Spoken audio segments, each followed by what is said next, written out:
Thank you for attending this next session. By way of introduction, my name is Bill Papanastasiou. I work at STIFEL, a global investment bank, where I lead equity research coverage of the digital assets and blockchain space. Joining me today are three executives from leading Bitcoin public mining companies that quite frankly don't need an introduction. Aydin, thank you for that keynote earlier. But with me are Aydin Kilic, President and CEO of HIVE Digital, Fred Thiel, Chairman and CEO of Marathon Digital Holdings, and Dan Roberts, co-founder and co-CEO of Iris Energy. In the next 30 minutes, we're going to dig deep and gain a better understanding how these companies are thinking, positioning, and investing to be at the forefront of Web 3.0 and artificial intelligence. So starting off with Web 3, just to provide some context, in our view, we believe that Web 3 could potentially represent a new paradigm of the internet, one that will bring about greater decentralization and enhanced democracy by providing users with greater control of their assets, their identity, as well as participate in governance activities. Furthermore, we believe a significant amount of Web 3 applications will reside on public protocols such as Bitcoin. And so while we're still at the early innings of this new sector, we are inching towards an inflection point. And ultimately, if we get there, the Bitcoin miners will benefit tremendously as a result of higher transaction fees. And so with that, Fred, I'd like to kick things off with you. You've uniquely positioned Marathon as a leading Bitcoin miner in the space, and you've earned the largest Bitcoin treasury, sitting north of $450 million in value. That's a tremendous amount of dry powder.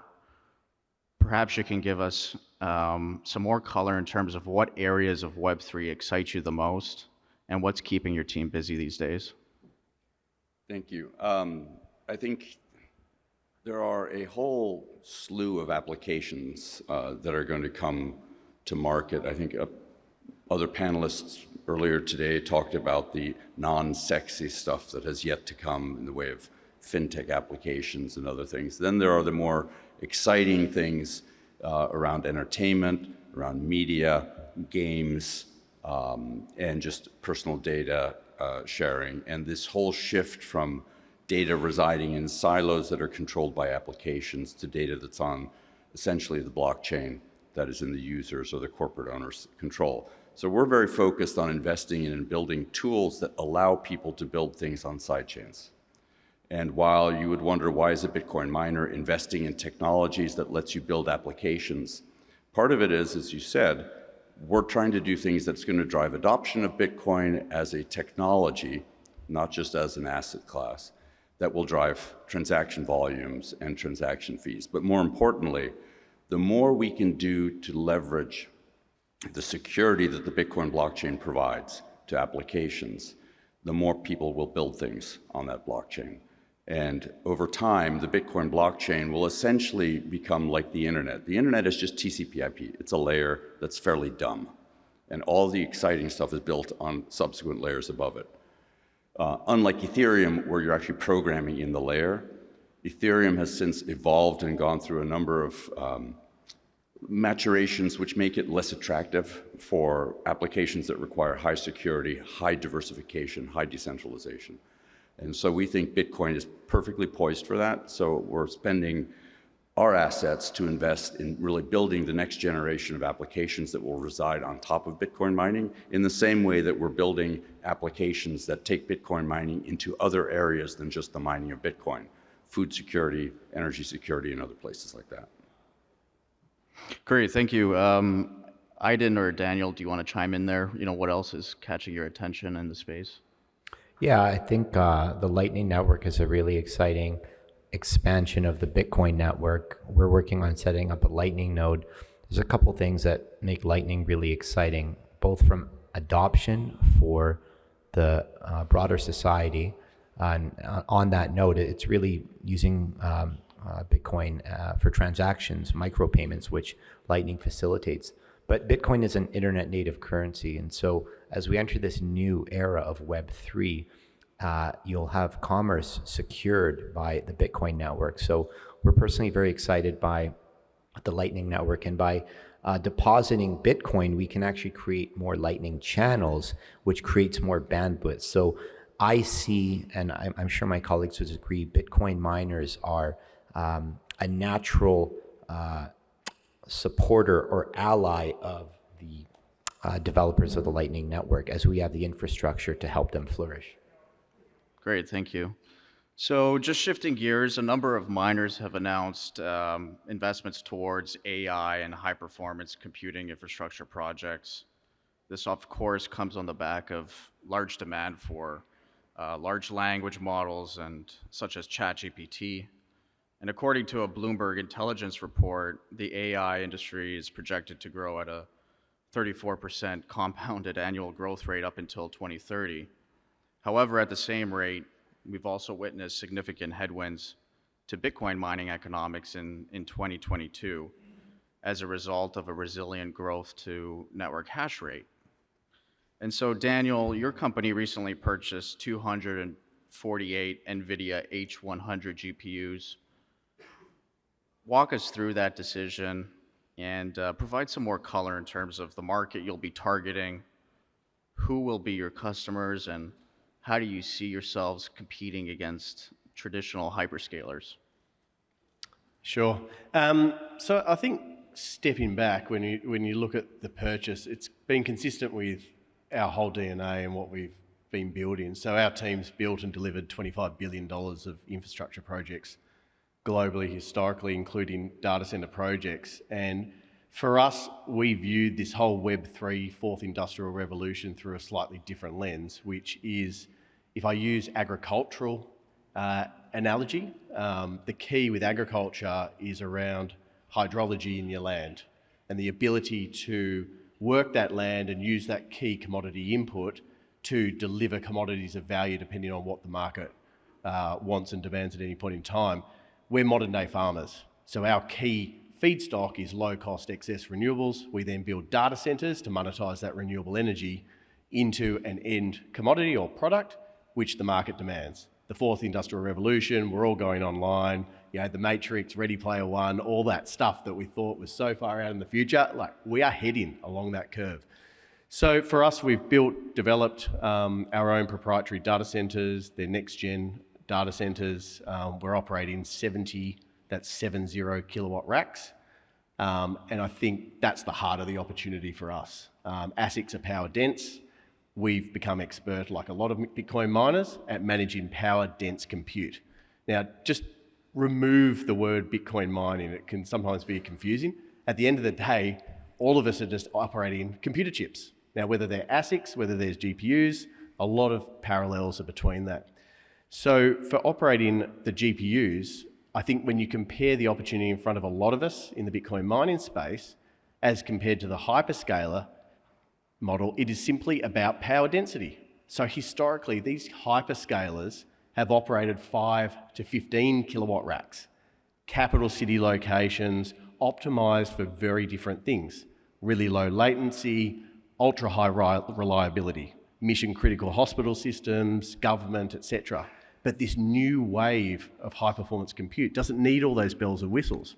So you've got the Bitcoin mining data center businesses going from, call it 70 kilowatt racks, 70, down to 40 kilowatt racks, i.e. we're overspec'd. And meanwhile, you've got all the hyperscalers going, how do we scale up? How do we get more power density and go from that 15 kilowatts up to 40 kilowatts? And I think that's the heart of the opportunity for us holistically. Great, thank you for that color. And Aydin, you know, in your keynote, you mentioned that your company made that strategic pivot post the Ethereum merge, when Ethereum moved to proof of stake, and your company's already generating a run rate of $2 million. You know, our understanding is that a lot of that is coming from the GPU marketplace.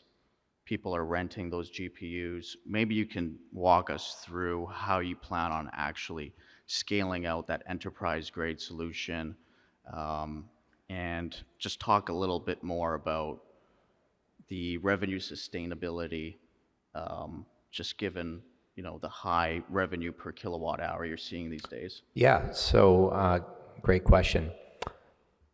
I'm going to talk about large language models, and that will address a lot of the insights that you've provided. So who here is familiar with a large language model by show of hands? Okay. So typically there are three functions that are performed to create a large language model. What you have to do is you have to train a data set. And so these are quantified in numbers of parameters. So for example, ChatGPT-4 is about 1.7 trillion parameters, but it's called ChatGPT-4, right?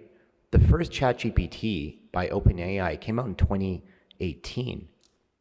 It's grown by 10,000 times. So the first ChatGPT model was like 100 million parameters. Now it's 1.7 trillion parameters. So what does that mean? Well, the model's smarter, it's more complex. And people didn't really start taking note until ChatGPT 3.5. And that was when I think it was about 150 billion parameters. So why I'm quantifying it? Well, I'm an engineer, so I can't help it. But it gives rise to the understanding of why you need so much compute. So when you train these models, it could take a fleet of GPUs months to train it up. However, once you have the model, right, like ChatGPT, I'm sure a lot of you have played around with it. Every time you're using ChatGPT, you're just doing an inference. It's like a Google search. It's quick, right? And so you need not as much compute power. You can't do it on your home computer. You still need the GPUs. So what's happening is behind the scenes, you still have GPU compute power that's running an inference on the model, asking it a question, if you will, and then you're getting a response quickly. But what's unique about GPUs is they have a completely different architecture than CPUs. I was reading a paper by a PhD researcher at University of Washington. He said a good way to think about a CPU is that it's a Ferrari and it goes back and forth really quick. But what you need is to move a lot of information at once. And so GPUs are sort of like a big dump truck. They have that bandwidth. And for all the tech people out there, it's because they have tensor core architecture. So they're optimized for doing dot products, which basically is a form of matrix math. I'm not going to go down that rabbit hole. Find me later if you want to. But it's having all of this infrastructure that provides the type of compute for the applications. And the keyword is application, because large language models and ChatGPT is just one aspect. There's fluid dynamics, weather forecasting, et cetera, et cetera. We focus on a B2B model. We work with a handful of marketplaces, and the marketplaces deal with all the end users. But we also just launched a contest where we're giving away 1,000 hours of compute time to any AI developers out there. So I hope that answered your question. Yeah, no, that's great. Fred, I'd like to get back to you as well. Marathon has not announced similar infrastructure projects such as Iris and HIVE, but you do have exposure through your investments to Aydin that's working on AI and privacy solutions. Just curious to hear your thought process on terms of why your company hasn't followed suit, and would there be any appetite to do something in the future? We did hear your presentation earlier about the need for data center compute to help stabilize the grid. So please provide us with some color on that. Sure. So I'm going to take the contrarian approach here. I've been in tech for 40 years, worked in the supercomputer world, helped build a lot of stuff, flight simulators, CERN, Switzerland, have been involved in IoT and the Industry 4.0 transition, and AI has been around for decades. Bitcoin data centers are interruptible load. They're doing one task. You can shut them down at any time, start them up again. That's how they act as load balancers. In the world of AI, the data center is 8 to 12 times more expensive to build. In the world of NVIDIA with H100s, you have to use InfiniBand networks, which means every GPU has to connect to every GPU, which means you have a network-centric design, which is your primary bottleneck. It's not your GPUs. and you need a big fat pipe to the internet so that you can get data in and out of your system at low latency. If you're just doing LLMs, it's all about learning capacity. If you're doing inference, it's all about latency. It's a very different data center to run. There are no good GPU systems today that work in dual phase immersion, which is really where you have to go to cool these things because of the power density you're starting to generate in these systems. So we feel this is wave one. Wave two will come down the road. And the thing is, you can take a Bitcoin data center, and if it's built using movable infrastructure like we do with containers, you can convert that later, build buildings, build an AI data center. The key there is the power density, to Dan's point before. If you have access to the low-cost power and you have the power density, you can do it. It's a lot harder to take an AI data center and convert it to doing Bitcoin.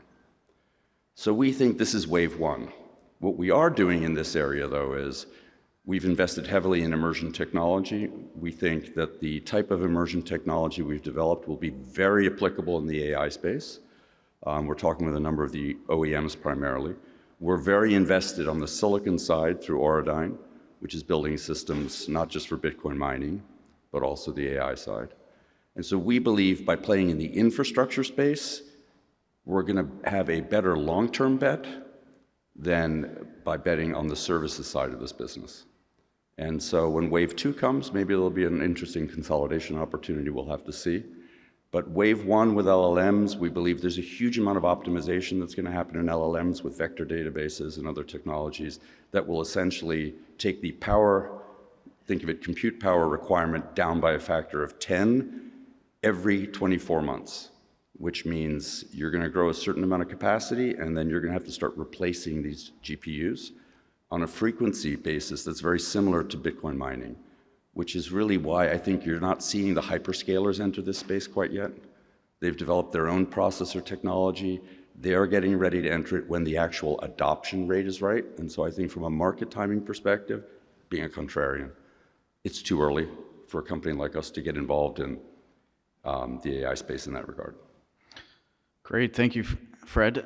So we've got about 5 minutes left. I just want to throw a question for each of you. Peter Thiel coined artificial intelligence as a communist technology, as it helps to sustain centralized parties maintain their control of data. But crypto has also been viewed as a libertarian innovation and helps to promote decentralization. How do you guys see the intersection of blockchain technology and AI converging 10 years down the road? Aydin, would you like to start that off? I mean, I'm more of a technologist, so I don't often explore the intersects between political realms and Bitcoin. But I mean, Bitcoin's very libertarian. I wouldn't call AI communist at all. I think that it actually more reminds me. I mean, I started my career in telecom as a radio frequency engineer. So, when we were developing, 4G networks in the 2000s, there was no application or use for them until the iPhone came along and everybody changed their behavior, and social media came along, and now we have this never-ending thirst for data. So we went from selling minutes to selling bytes. And so I think that being a contrarian to Fred's contrarian point, but I think he made some excellent points. I think that the time is now. I think that we're seeing adoption of AI technology where really we're approaching that inflection point where I think now, is it going to be this year, next year? We want to be positioned so that we can really flourish as there is widespread demand. And just one point on power density I'd add, which I know you didn't ask about, but I think it's helpful. Right now, an S19J Pro does about 10 cents a kilowatt hour of revenue. A Bitmain S19 XP does about 13 cents a kilowatt hour revenue. Our GPUs, when they're doing high performance computing, are doing $1.50 a kilowatt hour of revenue. And so this is where you have those. It's actually less power dense. We could do $100 million of revenue and 10 megawatts of GPUs, and you need 100 megawatts of ASICs to do the same. So it's sort of how you approach and solve the problem, which at the end of the day, we want to make money for shareholders and have a sustainable business. But I don't think AI is communist at all. No, it's capitalist for sure. Yeah. Thank you for that. Anybody else like to share there? I think a CBDC, which is a cryptocurrency, is definitely a control mechanism for governments. Though Peter Thiel, who my oldest brother, his name is Peter Thiel, he's not that Peter Thiel. I think his perspective, he's a libertarian. And I think he believes that AI provides for control. And that's more really related to the fact that you're abstracting the human being from the underlying data, and you're relying on the AI to make choices and to provide the insights that will drive human behavior. And if you provide bias in the data that AI uses, you're going to create a very controllable system. You can effectively control propaganda. You can control people's thoughts that way. So I think one of the biggest intersection points of blockchain and AI is really providing data veracity, data authenticity, so that these LLMs, these models, you can verify that the data they used to learn from was true, it wasn't biased. For example, in a time of conflict, and this world is going through lots of conflicts right now, it is very easy to manipulate the input data that goes into sentiment-based systems, which is what AI systems essentially are. By manipulating social media, you just flood it with a particular thought process. These systems have not been trained on moral, ethical, or even critical thinking skills yet, which is why I think we're still very much in the early stages of this technology, and there will be a lashback before it eventually comes into more common adoption. I think the other thing is everyone loves a meme, a sensationalist headline, throw some words out there, but the reality is it's more nuanced than that. And if we look at centralisation and decentralisation, some things make sense to remain centralised. Being centralised is efficient. It allows us to do things at scale, do it quickly. Blockchain is heavily inefficient. It's clunky, it's slow, it's energy intensive. It's got a limited number of use cases. And I think you've got to be careful. Like you look at Web3, it's a bit of an abstract term.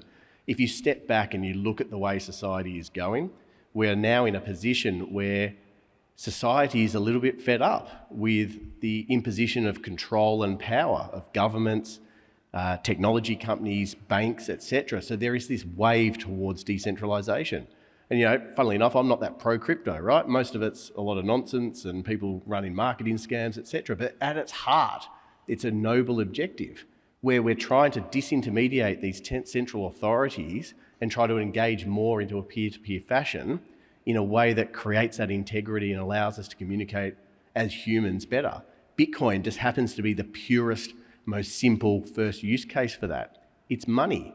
It's got analogues back to Gutenberg and the printing press, the democratization of knowledge. This is the democratization of money. Mm-hmm. You go back to 1971 when the US defaulted on its gold peg. There are now 66 times more US dollars in circulation than there was in 1971. But we're told CPI is 2%. Like, give me a break. The number of Bitcoin today, 19.3 million. The number of Bitcoin in 50 years, if we follow the US dollar path, 1.3 billion. Do you know what there actually will be? Only 21 million. Like, that is absolutely profound. And that gives us, as humanity, a really solid base to start building Web3 around. We've now got an anchor. We've got a platform that's incapable of moving. And because of what the work we do as Bitcoin miners, layering down that digital blockchain in digital concrete every 10 minutes, immutable, never to be changed, that is the foundation of the world that we're going into. All right. Well, thank you, gentlemen, for the very insightful panel. We're now out of time, and thank you to the audience for tuning into this session. Hope you guys all learned how these companies, how these leading Bitcoin mining operators are pivoting and moving into the space of AI and how they're thinking about it. So thank you for your time.